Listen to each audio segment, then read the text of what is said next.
What if I told you? Diogo Jota was never meant to reach his destination that night. That the fiery crash the world mourned was not a cruel twist of fate, but a precise, cold-blooded hit job. And what if I told you that even his final resting place hides the ugliest truth of all? Because the coffin lowered into the earth carried no body. Only a sealed box of ashes, and now the only man who knows what was really inside has broken his silence, tearing this case wide open. This is the moment the silence dies. This is where rumors end and the hunt for truth begins. Because after weeks of whispers and cover stories, investigators have come forward. Diogo Jota's death was no accident. It was murder, planned, executed, and buried in digital shadows. And now, what started as a private tragedy is exploding into a global scandal that could drag powerful names into the light. July 3, 2025. It was supposed to be an ordinary drive, if there was ever anything ordinary about Diogo Jota's life. Fresh off a break with family, he and his brother steered their sleek Lamborghini along the winding highway near Zamora, Spain. They were hours away from Santander, where a ferry waited to carry them home to England. The sky was clear, the road was empty, and the future was wide open. The official story? A tire blowout. 1 second, smooth tarmac. The next, a shredded tire, a swerve, a deafening impact, a fire so intense it melted steel and scorched everything in its path. By the time rescuers arrived, flames had swallowed the wreck. No chance for goodbyes. No final words. Just twisted metal and silence. But from the very beginning, something felt off. Friends close to the family whispered that Diogo's last calls sounded tense, like he knew he was being watched. Some claimed he'd confided about shady business offers he refused to take. Others pointed to his abrupt withdrawal from certain brand deals just weeks before. Deals rumored to involve hidden investors from Dubai and Eastern Europe. If true, that meant Jota's crash wasn't just tragic.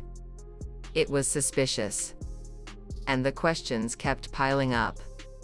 When local authorities arrived at the crash site, they made a chilling discovery: fragments of a strange metallic device wedged deep in the asphalt. At first, it looked like debris from the car's undercarriage. But digital forensics would later confirm what only insiders knew: this was no ordinary road hazard.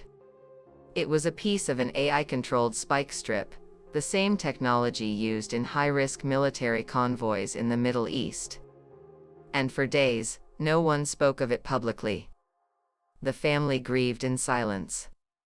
The world mourned. And the truth stayed buried in a box of ashes. But someone couldn't stay quiet forever. His name is Rúben Neves. To the world, he's a star on the pitch, fierce, fearless, unshakable. But to Diogo Jota, he was more: teammate, confidant, practically a brother. And when the world gathered to bury Jota, it was Rúben who stepped forward when no one else could. In a trembling voice that cracked with every sentence, he spoke to the cameras. I was there when they lowered his coffin. I asked them for a moment alone. I needed to see him one last time. He paused, fighting back tears. When they opened the lid, there was no face. No body. Just a sealed box of ashes. I held that box in my hands. I whispered, "You didn't deserve this, Diogo. They took you from us." And when I kissed the dirt that covered him, I swore I wouldn't stay silent. That confession shattered the wall of silence that had surrounded Jota's death. Within minutes, #JusticeForJota exploded across social media, 42 countries, millions of shares, thousands of voices demanding one thing: the truth. But why ashes? Why no body? Who decided a cremation would happen before any official autopsy? Some insiders say the family never signed the papers, that they were told it was better this way. Others claim a powerful insurance company pushed for cremation to speed up the payout process and avoid questions. And then there are the darker whispers, rumors that Jota's body showed signs of something far more sinister. Organ removal. Toxic substances. Wounds no crash should have caused. No hard proof, yet. But as one investigator said anonymously, you don't burn evidence unless you're hiding something you don't want found. If the crash was planned, how did they do it? The digital trail tells a chilling story. Cyberforensics teams have confirmed that a remote signal triggered the spike deployment. Seconds later, another signal hijacked Jota's Lamborghini's onboard computer. Brakes disabled. Steering locked. The car became a missile, aimed straight at oblivion. These cyber attacks weren't random. The same digital fingerprint matches two other unsolved hits, an armored convoy in Turkey in 2022, and a suspicious highway crash in Qatar in 2023. Both times, the victims were tied to high-stakes money transfers and back-channel deals. Both times, the evidence vanished before prosecutors could build a case. Now, whispers point to a shadowy cyber-intelligence outfit operating out of Eastern Europe. They call themselves a private risk group, but some insiders claim they're just hired digital assassins, selling AI-driven sabotage to the highest bidder. But who would pay for Jota to vanish? Rumors swirl in every corner. Some point to underground sports betting rings losing millions every time Jota scored. Others believe it was revenge, tied to failed investment schemes with shady partners who lost big when Jota backed out. There are even claims of personal betrayal, a trusted insider who sold out his location, his routes, his weaknesses. No one has named names. Not yet. But sources say Interpol is tracking massive wire transfers through Dubai shell companies, the same companies that funded security operations for wealthy clients with everything to lose. Some of those clients may now be scrambling to cover their tracks. And while police chase digital ghosts, the world outside is rising. Memorials have sprung up in Liverpool, Porto, even Dubai itself. Fans drape flags over fences.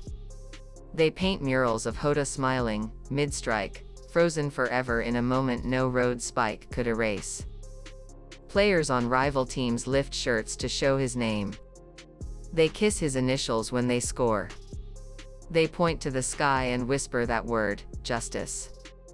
Behind closed doors, the investigation is heating up. Warrants are being drafted for at least 3 known hackers. Authorities in Spain, Portugal, and the UAE are working to seize encrypted servers that could hold the kill signal logs. And all eyes are on Rúben Neves, who's expected to testify in person, a move that could break the final link between rumor and undeniable truth. Some say he's risking everything by speaking out. Powerful people do not like loose ends. But Rúben's voice has already cut through the noise, and there's no putting that secret back in its box. So what happens now? Interpol agents believe the black box data from Jota's Lamborghini, hidden deep in the wreck, may still hold the final seconds before the crash. If recovered, it could confirm remote tampering. Private investigators are tracking the insurance payout trail, looking for who signed the cremation order. And leaks from inside the task force suggest someone big is about to be named, not just the hired hackers, but the paymasters who ordered the digital hit.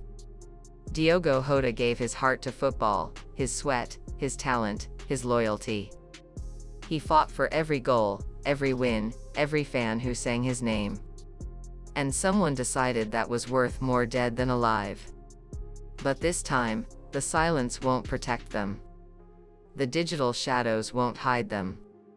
Because once a truth like this breaks free, it spreads like fire, and no cover-up can smother it forever. So if you believe Diogo Jota deserves justice, don't look away now.